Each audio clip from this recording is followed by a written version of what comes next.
Hi guys, welcome back to my channel. So today we are going to start the third chapter, that is the measurement of national income. In new books it is the third chapter, and in the older ones it is the fourth chapter. So believe me, this is one of the very important chapter of the whole unit, and it does not have the methods to solve the questions or to find out national income, but it has a practical reason that why this thing is included and why it is not. Okay, so please watch these videos till end, all the parts, and additionally, if you can, so give a thorough reading of your books so that you can get the chapter nice, because it is of a good weightage. So yeah, without wasting time, let us begin. So here the chapter names itself suggests that in this chapter we are going to see that how we can measure the national income. So before starting, let me just give you the brief that what do you mean by national income. तो national income क्या है? ये sum of total value of final goods and services produced within the nation. ठीक है, तो जितनी भी goods and services एक nation में produce हुआ है, उन सब की aggregate value का जो sum होता है, उसी को हम national income कहते हैं. So here the goods and services which I am referring is the finished good and finished services, not the intermediate one. तो जितनी भी आपकी finished goods and services हैं which are ready to be sold out in the market are or their value uh, together considered as the national income.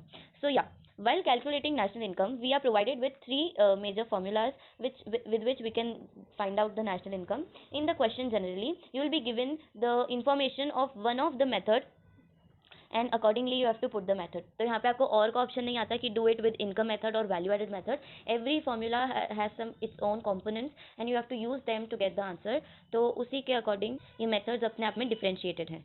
सो या let us start with the first one, that is value added method. The name itself suggest एक ऐसी method जिसमें हम बारी बारी से value add कर रहे हैं. So this process is the addition to the initial good value till it becomes the final good. तो जितने भी हम इंटरमीडिएट गुड होते हैं, जब हम उन सब की वैल्यू एक एक करके जोड़ते हैं फाइनल गुड बनाने के लिए, तो उस पूरी प्रोसेस में जितने भी इंटरमीडिएट गुड का यूज़ हुआ है उन सब की वैल्यू को जब हम ऐड कर देंगे तो वैल्यू एडेड मेथड बन जाएगी. तो इसका जो फॉर्मूला होता है वो होता है value of output minus intermediate good. ठीक है, अब मैं इन दोनों कंपोनेंट्स को एक एक करके डिस्कस करने वाली हूँ. The first one which will be discussing right now is intermediate consumption. Okay, so intermediate consumption क्या हो गया है? ये sum of all the raw material and services. Electricity हो गया आपका, या फिर जितने भी रॉ मटेरियल्स आपने यूज़ करे हैं, जितनी भी सर्विसेज आपने ली है, may be for warehousing, may be for transportation और एनीथिंग, तो वो सारी जो इंटरमीडिएट इनिशियल गुड्स जो होते हैं उन सब की सम टोटल वैल्यू को ही हम इंटरमीडिएट कंजम्पशन कहते हैं. ठीक है, तो intermediate consumption is equivalent to the raw materials and the raw services which we have used so that the final good could be produced. Okay, so this was all about intermediate good. Now talking about the second component, that is the value of output. ठीक है, तो जो ये value of output होता है, it is the aggregate value of the goods. ये aggregate value होता है. इसका मतलब क्या हो गया कि जो भी एक प्रोडक्ट है, जो हमको उसके पैकेट पर एमआरपी लिखा होता है ना, that is nothing but value of output. ठीक है, तो ये उसकी एग्रीगेट प्राइस होती है जिसपे हम लोग जो प्रोड्यूसर होता है वो जितने भी इनिशियल गुड्स का प्राइस होता है उन सबको जोड़ के जो अमाउंट निकलता है वो वैल्यू ऑफ आउटपुट होता है. से फॉर एग्जांपल मेरा जो इंटरमीडिएट कंजम्पशन था वो 50 रुपीज़ का था. मतलब मेरे को इतनी 50 रुपये की चीज़ें लगी एक प्रोडक्ट को बनाने के लिए, प्लस उसमें 20 रुपीज़ की मुझे सर्विसेज देनी पड़ी लोगों को. उसके बाद मैंने अपना 10 रुपीज़ का प्रॉफिट भी ऐड करा. उसके बाद जो ये 80 रुपीज़ बनता है ये आपका कहलाएगा वैल्यू ऑफ आउटपुट, यानी कि एमआरपी जिसपे वो प्रोडक्ट जो है वो कंज्यूमर के पास पहुँचने वाला है. बट एक और सिनारियो आता है जहाँ पर हमको वैल्यू ऑफ आउटपुट को डील करना होता है कि value of output is equal to sales plus change in stock. इसका मतलब वैल्यू ऑफ आउटपुट हम एक एक हर हर दिन की तो हमें काउंट करनी ही होती है, बट जब हम कोई बड़ी कैलकुलेशन कर रहे होते हैं तो हमको एक ईयर बेस्ड डेटा चाहिए होता है, राइट. तो जो भी ईयरली सेल हुई है हमारी, हम उसको तो लेंगे ही सही, प्लस इसके अलावा जो आपका चेंज इन स्टॉक आया है हम उसको भी ऐड करेंगे, क्योंकि बहुत सारे ऐसे गुड्स होते हैं जो कि आपके पिछले साल के इस साल तक रखे थे बट वो अभी सेल हो गए हैं, या फिर वो अभी भी सेल नहीं हो पाए हैं. ठीक है, तो ऐसी जो चेंज इन स्टॉक, मतलब जो स्टॉक में भी जो चेंजेस आया है उनको सबको हमें ऐड करना पड़ता है. Why are we adding this things? क्योंकि वो भी अपने फाइनल या फिर कह सकते हैं कि उसकी भी जो चेंज इन स्टॉक पे जो भी प्रोडक्ट रखे हुए हैं उनकी भी एमआरपी डली हुई है, they are ready to sell, पर किसी रीजन के कारण वो नहीं बिक पाए हैं, इसीलिए वो हमेशा वैल्यू ऑफ आउटपुट के पार्ट होंगे. तो value of output is always equivalent to sales and change in stock. If in question it arise that you are provided with the sales of good, right, but at the same time you are also provided with value of output. So what are you going to take? You are going to take the value of output, क्योंकि ये बड़ा term है. तो अगर value of output दिया है that means उसमें sales और change in stock already included होगा. ठीक है, तो अगर एक क्वेश्चन में आपको सेल्स की वैल्यू अलग दे के रखी है और वैल्यू ऑफ आउटपुट की वैल्यू अलग दे के रखी है, तो आपको क्या करना है, वैल्यू ऑफ आउटपुट यानी कि जो बड़ा ऑब्जेक्टिव या बड़ा word in sense broader term जो है हमें उसको कंसिडर करना है. ऑल्सो समटाइम्स आपको सेल्स की जगह किसी भी गुड की एग्रीगेट प्राइस और एग्रीगेट क्वांटिटी दी हुई होती है, तो उस टाइम पे हमको क्या करना है कि सेल्स की जगह हमको प्राइस इंटू क्वांटिटी करना है, जिससे कि हमारी निकलेगी नेट सेल्स। ठीक है, तो ये भी अभी कभी कभी आपको जो है चेंज इन स्टॉक भी नहीं देंगे, वो वैल्यू ऑफ आउटपुट भी नहीं देंगे, और ना ही सेल्स एक सेपरेट टर्मिनोलॉजी देंगे, वो दे देंगे कि एक जो हमारे गुड्स हैं उनकी प्राइस इतनी है और इस साल में वो इतने बिके हैं। तो आपको क्या करना होगा, सेल्स को पूरा कैलकुलेट करना होगा by P into Q, and then you will get the answer of value of output.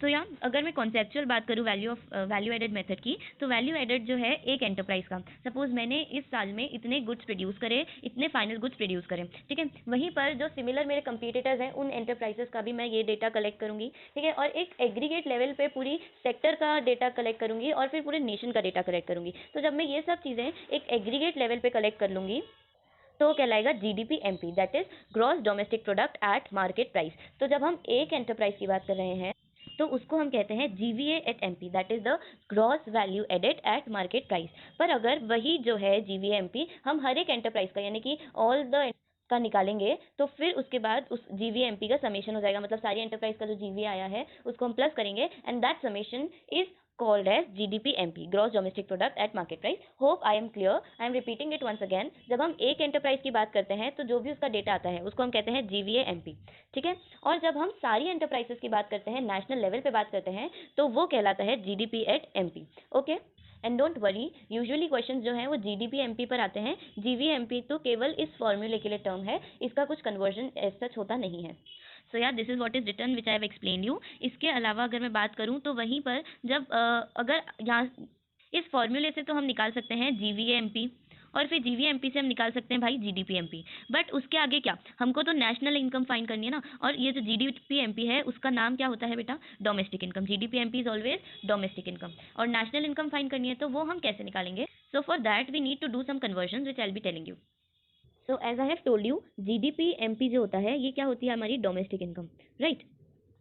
वैसे ही जो हमारी नेशनल इनकम होती है उसका शॉर्ट फॉर्म होता है NNPFC, ठीक है, NNPFC इसका शॉर्ट फॉर्म होता है। तो we have to do some conversion जिससे कि GDP-MP हमको से हम NNPFC पे आ जाएं, ठीक है। So I have uploaded a short video where I have told that how to do conversion, what to add and what to subtract from certain components to do the conversion, ठीक है। तो यही चीज़ मैं यहाँ पर फिर से एक्सप्लेन करूंगी, and if you have any doubt you can go and watch that short as well.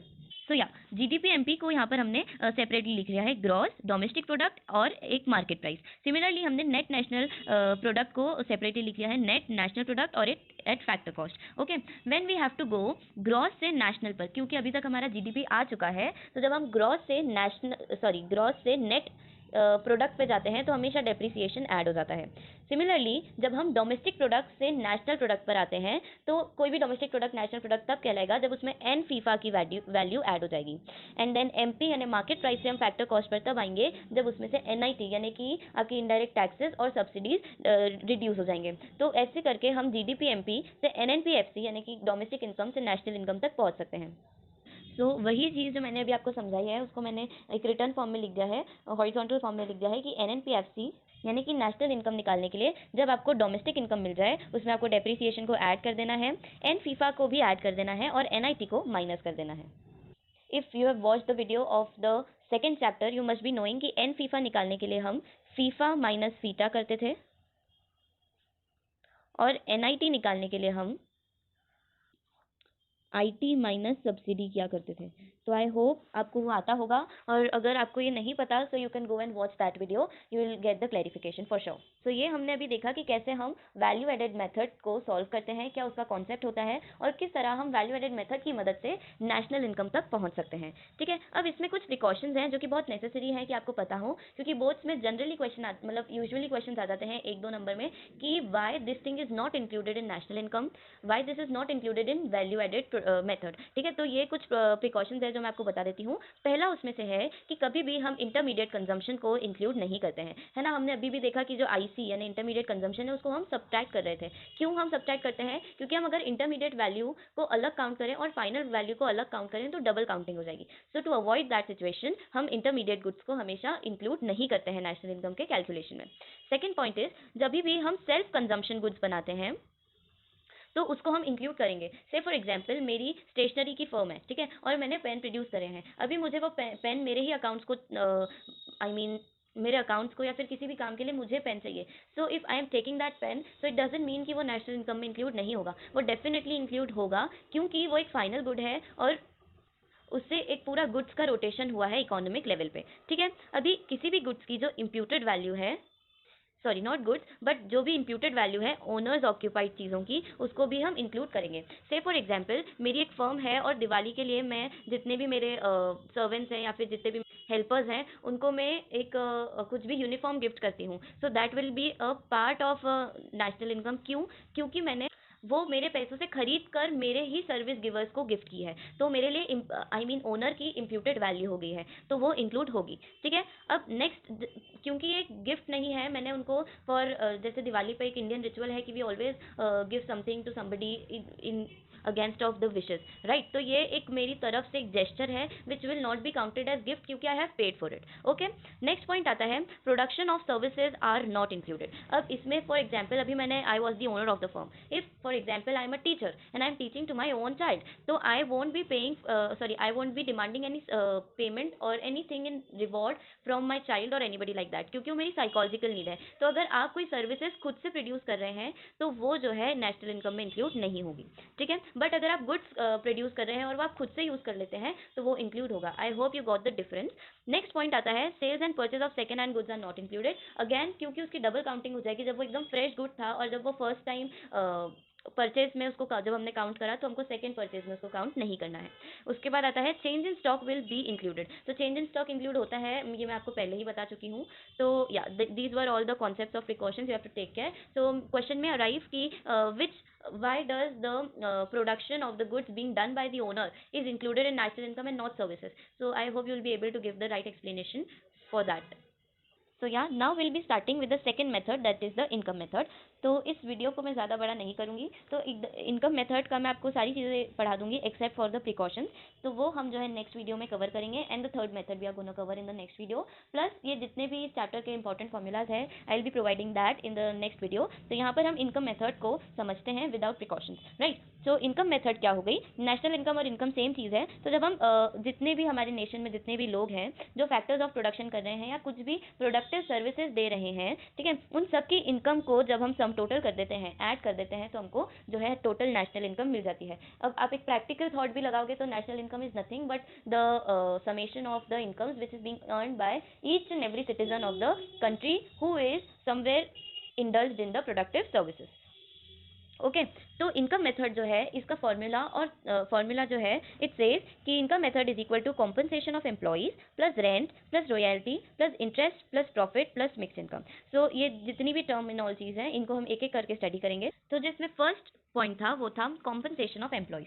तो कॉम्पनसेशन ऑफ एम्प्लॉइज क्या होता है, बेसिकली ये जो भी हम पेमेंट देते हैं या फिर जो भी हम गिफ्ट वगैरह जो भी हम देते हैं, बोनसेस देते हैं हमारे एम्प्लॉइज़ को जिन्होंने प्रोडक्टिव सर्विसेज दी होती हैं प्रोडक्शन की प्रोसेस में, तो उसको हम कहते हैं कॉम्पनसेशन टू एम्प्लॉइज। तो compensation is basically the payment to the employees. So it could be in the form of wages, that is the wages and salaries in the cash, like we are handing over them the cash money, और it is may be in the form of any kind. For example जैसे मैंने आपको बताया था दिवाली पर कुछ bonuses देना या फिर कुछ गिफ्ट्स देना, वो सब जो है वो सैलरी इन काइंड आ जाता है, या फिर कोई अब्रॉड की ट्रिप ऑफर करना या कुछ भी, या फिर इसको भी हम कॉम्पनसेशन ऑफ एम्प्लॉइज कहते हैं। और थर्ड चीज़ जो आती है वो आता है employees contribution to social security schemes. इसका मतलब क्या होता है, जो एम्प्लॉयज़ होते हैं उनसे हम ना एक पीएफ फंड कलेक्ट करवा के रखते हैं, जो कि जब वो कंपनी छोड़ते हैं तब हम उनको देते हैं। तो ये उनका जो कॉन्ट्रीब्यूशन रहता है वो एक सोशल सिक्योरिटी स्कीम के लिए, वो भी एक तरह का कॉम्पनसेशन ऑफ एम्प्लॉयमेंट ही होता है। तो हम उसको भी इसमें इंक्लूड कर सकते हैं, not employment, actually it is employees. Okay, तो first was compensation of employees. तो अगर आपको क्वेश्चन में दिया हुआ है कि wages and salaries in cash इतनी है, wages and salaries in kind इतनी है, और employees contribution to social security scheme इतना है, तो आप इन तीनों को ऐड करोगे तब जाके आपका कॉम्पनसेशन ऑफ एम्प्लॉय निकलेगा। और कभी कभार ऐसा होता है कि वो डायरेक्टली सीओई आपको दे देते हैं, और कभी कभार ऐसा होता है कि वो कुछ इनकम्प्लीट इन्फॉर्मेशन इधर देते हैं और सीओई भी देते हैं। So we always have to consider the broader term. Second point आता है रेंट एंड रॉयल्टी। रेंट यहाँ पर प्लस नहीं आएगा, एंड आएगा, क्योंकि दोनों एक जैसी ही चीज़ होती है जो कि हमेशा आपको यूजुअली साथ में दी हुई रहती है। रेंट एंड रॉयल्टी की वैल्यू इतनी है, ठीक है। अब इसका मतलब क्या होता है? रेंट क्या होता है? ये नेशनल इनकम का पार्ट है। से फॉर एग्जाम्पल कोई लैंड है या फिर बिल्डिंग है, ठीक है, उसकी ओनरशिप को लेने के लिए आपको एक पर्टिकुलर अमाउंट ऑफ टाइम में आपको कुछ पेमेंट देना पड़ रहा है रियल ओनर को, ठीक है, तो उसको हम कहते हैं रेंट, ठीक है। You must have seen like people are paying rent for their shop, people are paying rent for their own house and etcetera etcetera. तो ये जो रेंट वाला हिस्सा है वो दोनों तरीके से इंक्लूड होता है। या तो अगर आप रेंट पे कर रहे हो, से फॉर एग्जांपल आपके पास आपका खुद का प्रॉपर्टी नहीं है and you have borrowed it from somebody, so you have to pay the rent, तो आपको वो भी नेशनल इनकम में इंक्लूड करना है। और अगर आपके पास खुद का लैंड है भी, तो भी आपको उसकी इम्प्यूटेड वैल्यू पे करनी है कि अगर मेरे पास सपोज फॉर एग्जाम्पल मेरे पास खुद का लैंड नहीं है तो मैं इसके लिए इतना पैसा तो पे करना ही पड़ता, तो इम्प्यूटेड वैल्यू भी जो है आपकी नेशनल इनकम में इंक्लूड होती है, रिमेंबर। और रॉयल्टी का मतलब क्या होता है? ये जो लीजिंग राइट्स होते हैं, ऐसे फॉर एग्जांपल आपने किसी बिल्डिंग को या फिर किसी लैंड को कुछ पर्टिकुलर टाइम के लिए बोरो किया है, बट वो जो टाइम पीरियड है वो एक लॉन्ग पीरियड है, जैसे फॉर एग्जांपल 10 ईयर्स हो गया, 20 ईयर्स हो गया। तो बेसिकली गवर्नमेंट जो है बहुत सारी प्रॉपर्टीज अपनी लीज करती है to private firm, so that they can support private firms, और जो है प्राइवेट फर्म को भी एक जगह मिल जाए फॉर द प्रोडक्शन पर्पज, ठीक है। तो ये जो रेंट और रॉयल्टी है ये दोनों इनकम का पार्ट होता है। अब इंटरेस्ट क्या होता है? इंटरेस्ट मतलब कि जो भी आपका मनी है वो आपने कहीं इन्वेस्ट करा, ठीक है, और जो भी उस पर इंटरेस्ट मिल रहा है वो भी आपका इनकम मेथड में इंक्लूड होता है, ठीक है। नेक्स्ट आता है आपका प्रॉफिट। प्रॉफिट का मतलब, अच्छा, अब जो इंटरेस्ट की मैं बात कर रही थी, it should be legal purpose. अगर आप गैम्बलिंग वगैरह कर रहे हो and then you are getting some money out of it in form of interest, so you can not put it into the national income, but interest which is in legal form, you have invested somewhere which is legally associated, so there over if you are earning some interest, so that is the part of income method, ठीक है। Fourth आता है आपका profit, ठीक है। Profit का मतलब क्या होता है? जो भी एंटरप्रेन्योर है, जो जिसने पूरा अपना प्रोडक्शन करके गुड्स एंड सर्विसेज वगैरह बनाए हैं, तो उसके अगेंस्ट जितना भी प्रॉफिट वो अर्न करती है वो भी इनकम मेथड में इंक्लूड होगा। और बेसिकली इनकम तो यही है ना जो प्रॉफिट होता है, बट प्रॉफिट जो है वो भी फर्दर 3 पार्ट्स में डिवाइडेड होता है। पहला होता है कॉर्पोरेट टैक्स, दूसरा होता है डिविडेंड, और तीसरा होता है रिटेन अर्निंग, ठीक है। अभी अगर मैं बात करूं कॉर्पोरेट टैक्स की, ठीक है, तो बहुत सारा जो रहता है आपका प्रॉफिट का अमाउंट आपको टैक्स के फॉर्म में गवर्नमेंट को पे करना होता है, ठीक है। तो वो जब हम इनकम कैलकुलेट कर रहे होते हैं तो हमको एक एग्रीगेट प्रॉफिट लेना होता है जिसमें कॉर्पोरेट टैक्स अभी नहीं कटा है, ठीक है। और अगर वो आपने कॉर्पोरेट टैक्स दे दिया है तो जितना अमाउंट का कॉर्पोरेट टैक्स दिया है वो आपकी इनकम में शो होना चाहिए, ठीक है। दूसरा आता है डिविडेंड। फॉर एग्जाम्पल आप किसी अपनी फर्म के अलावा किसी BCD फर्म के भी आप इक्विटी होल्डर है, शेयर होल्डर है, तो जो भी आपको उस पर डिविडेंड मिलता है वो भी आपका प्रॉफिट होता है, क्योंकि आप जब इक्विटी खरीदते हो तो you become the owner of that firm, right, somewhere the part of the owner, ठीक है। तो वो डिविडेंड जो है वो भी आपको प्रॉफिट में इंक्लूड करना है। एंड आता है आपका retained earning. So many of the firms keep some part of the profit aside, which is not to be distributed to the service givers और टू द शेयर होल्डर्स और to the partners. वो ऐसा profit होता है जो कि हम किसी भी कॉन्टिजेंसी या फिर किसी भी अनप्रिडिक्टेबल रिस्क को ओवरकम करने के लिए साइड में रखते हैं। तो वो जो अर्निंग्स होती है जो आप साइड में रख देते हो वो भी आपके इनकम मेथड में इंक्लूड होनी चाहिए। So profit also includes that retained earning. तो या profit is equivalent to CT यानी corporate tax plus dividend plus retained earning. और जो ये fifth and the last part है mixed income. What does this means? For example जैसे मैंने आपको बताया कि आप जो है suppose your a doctor and you run the hospital, but you also go to give the home to home और door to door services to your patient, ठीक है। तो वो जो है वो आपके हॉस्पिटल के अकाउंट्स में तो लिखाएगा नहीं, वो आपकी अलग से इनकम है। वैसे ही अगर आप डॉक्टर हो और आप जो है स्टूडेंट्स को you teach students for some medical exams, ठीक है, तो अगर आप वो भी करते हो तो जो वो इनकम है वो भी आपके हॉस्पिटल के अकाउंट्स में नहीं लिखाएंगे। तो ये क्या है? A single man performing different several task, right, and he is earning out of every of them, और वो एक प्रोडक्टिव सर्विस देकर रन कर रहा है। तो ये सब कहलाती है mixed income. So if a person is being indulged in more than one activity which is productive in nature, तो वो जो जितनी भी इनकम होगी वो मिक्स्ड इनकम का पार्ट होंगी, and that too becomes the part of your income method. और इससे जो आंसर आता है वो कहलाता है आपका डोमेस्टिक इनकम। यानी कि अभी तक जो है हमने जितने भी ऐसे कैलकुलेशन करे, corporate tax plus mixed income plus profit plus rent royalty, है ना, तो ये प्लस इंटरेस्ट, तो ये सबसे हमको मिलती है हमारी डोमेस्टिक इनकम। मतलब हमें ये पता चल जाता है कि हमारे डोमेस्टिकली जितने भी लोग रहते हैं नेशन में वो कितना अर्न कर रहे हैं,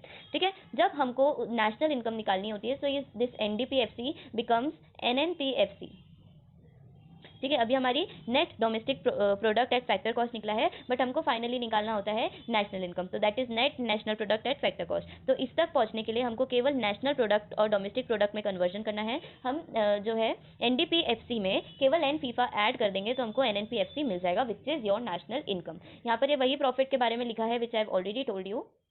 एंड जब आप इन तीनों को ऐड करोगे तो आपको प्रॉफिट मिल जाएगा, जो मैंने आपको पहले ही बता दिया है। So I am just writing this conversion horizontally, that is NDPFC is equals to NNPFC plus N FIFA. Okay, so here we are done with the income method, और मैंने आपको इसका प्रोसीजर भी बता दिया है कि किस तरह से हम लोग, I am so sorry I have written something wrong, it should be NNPFC, और जब हम एनडीपीएफसी में एन फीफा ऐड करेंगे तो हमको मिलेगा। या तो हमको नेशनल इनकम तक पहुंचने के लिए डोमेस्टिक इनकम में ये एन फीफा को ऐड करना है। तो मैंने आपको बता दिया कि किस तरह से हम नेशनल इनकम तक पहुंच सकते हैं। अब जस्ट एक प्रिकॉशंस की बात है जो कि मैं आपको नेक्स्ट क्लास में कवर करूंगी, and then in the next class will also be covering the expenditure method, also the first chapter and second chapter of the same unit I have already uploaded on my channel. Also 12th class का जो writing skills है वो भी मैंने मेरे channel पे upload करके रखा है, सो you can go through that.